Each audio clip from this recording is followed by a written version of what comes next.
Now let us see one more case study, which is of Pet Villa. Basically, they have used HubSpot for lead generation. So the challenges that Pet Villa faced.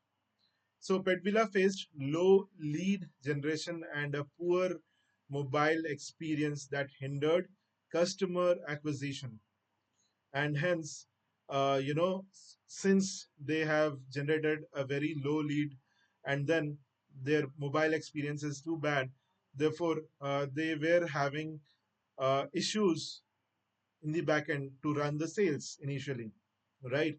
Therefore, the approach that they have utilized, right? So they have used HubSpot website graders mobile responsiveness feedback to guide and redesign the website, because uh, if it is a bad user experience, then we need to also work on the user interface, right?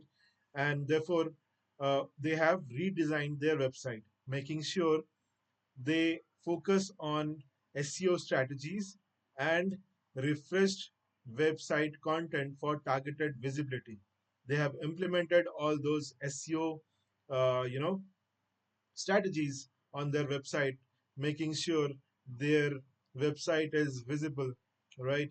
And then the outcome that they have achieved is around 70% uplift in lead generation within just 3 months, driving stronger business growth, right? So this is an insane case study for Pet Villa, right? You can even check their website, and you can see they are doing a very good, they are generating a very good leads. They are generating a very great traffic on the line.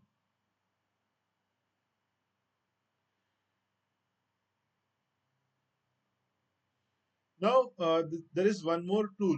So let's talk about this particular tool.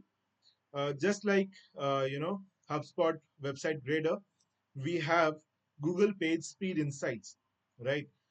It will give you same kind of analysis, right? But it is trusted all over because it is of a Google's tool, right? So it is again a free of cost tool which will give you speed analysis.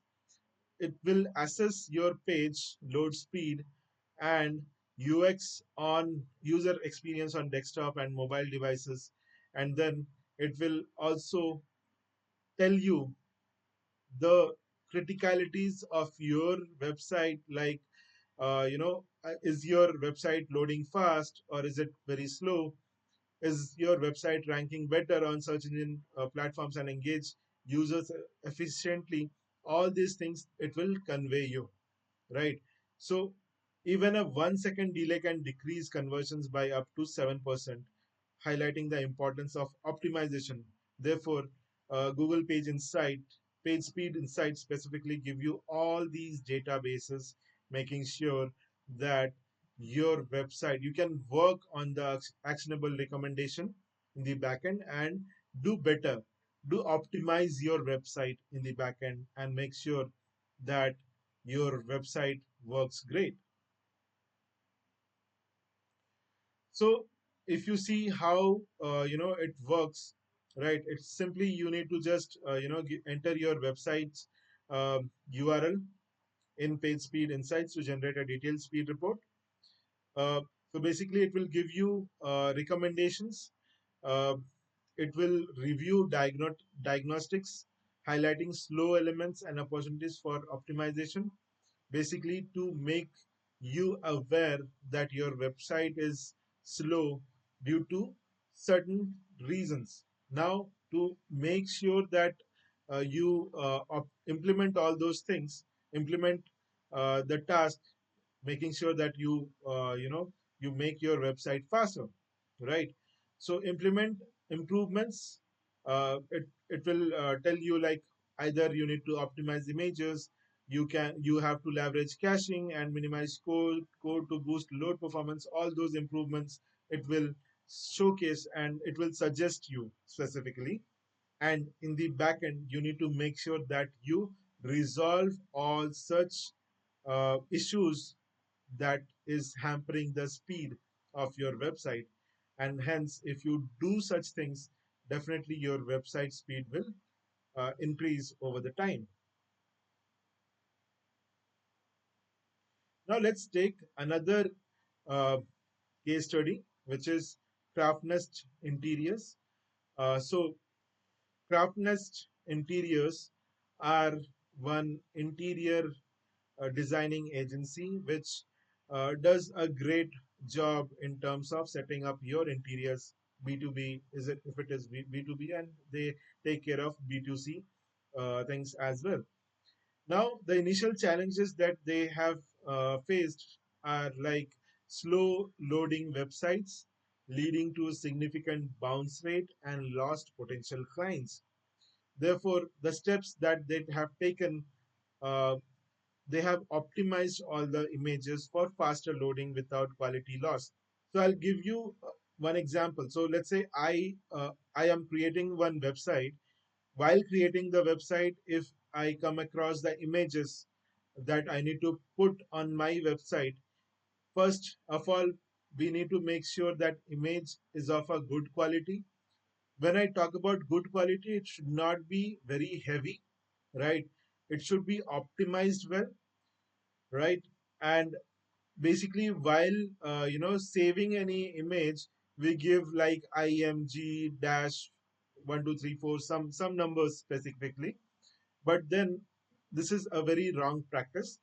So whenever we are creating any website, we need to make sure that the images that we are saving in our systems are even follow the SEO guidelines.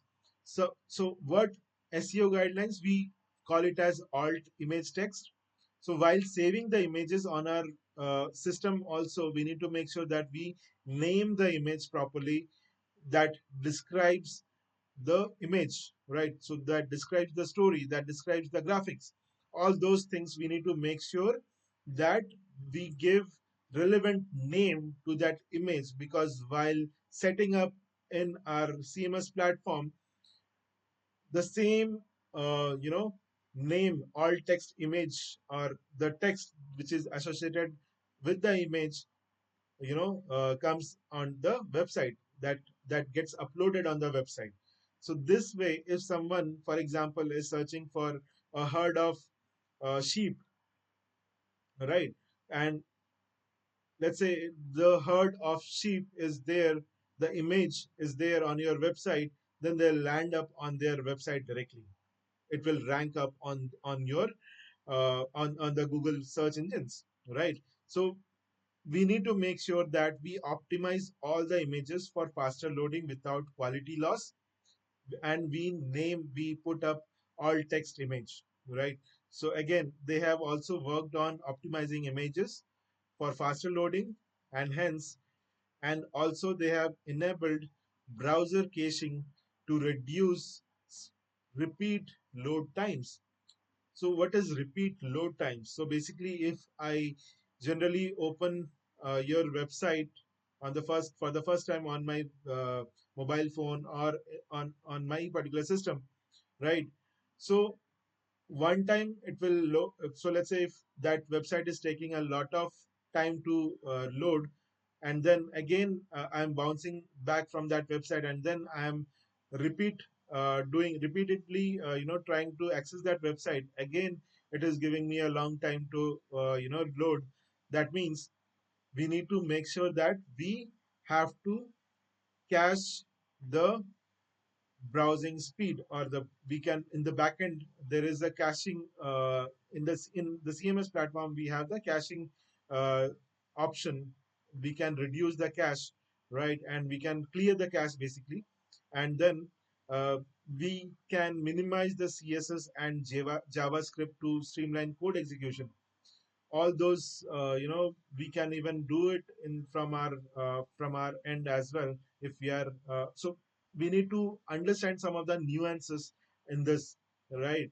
So what are CSS, what are JavaScript, all those things. While doing, you will also understand the things, how we can minimize the CSS and JavaScript. So basically, these are the codes, or unwanted codes specifically, which makes the website a bit heavy, and it do not leads the website to load faster, right? Therefore, we need to make sure these steps have been taken. So, Craftnest Interiors has taken all these steps to overcome the issues. Then the impact that they have found out that after doing all these tasks, uh, the bounce rates dropped by 50% within 2 months, improving user retention and conversion opportunities, right? So they did a great job in doing this. So I hope these case studies made you aware that it's very, very important for us to take certain steps to make sure that our website load faster. We need to use certain tools to identify the issues and work on the website so that our bounce rates drops, our website works properly. uh, there should not be any kind of issues in the back end.